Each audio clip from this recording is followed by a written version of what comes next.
জান 2000 টাকা দাও না, একটা পার্সেল অর্ডার দিছি, লোক দাঁড়াই আছে বাইরে। আমার কাছে টাকা নাই।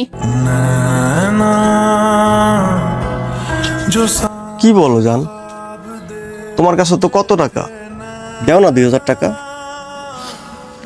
এগুলা কি তোমার টাকা? তুমি ইনকাম করে নিয়ে আসছো? জীবনে টাকা কামাই দেখছো?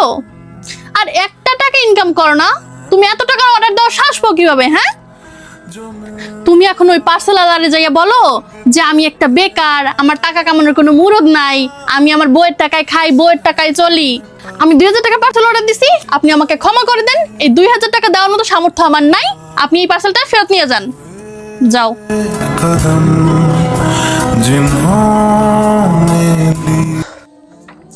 ভাই আম সরি, পার্সেলটা নিতে পারতেছি না, আমারে মাফ করে দেন। হ্যাঁ, ধরু মেয়া হুদেই আমাকে কষ্ট দেন, পকেটে টাকা যদি নাই থাকে পার্সেল অর্ডার দেন কেন?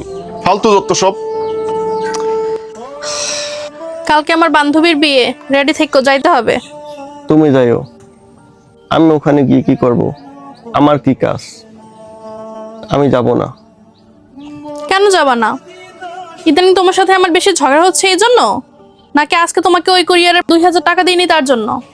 যেদিন থেকে আমার চাকরি গেছে ওদিন থেকে তুমি আমাকে হারে হারে টের পাওয়াচ্ছ টাকা কাকে বললে।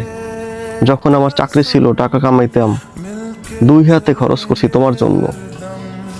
একবারও জিজ্ঞেস করি নাই টাকা কি করবা।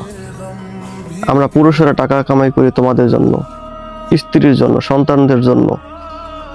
আমরা নিজের জন্য টাকা কামাই করি না। কিন্তু যেদিন থেকে চাকরি চলে গেছে সেদিন থেকে টের পাচ্ছি টাকা কি জিনিস। আজ যে পার্সেলের জন্য টাকা চাইছি, ওটা আমার জন্য ছিল না, ওটা তোমার জন্যই ছিল।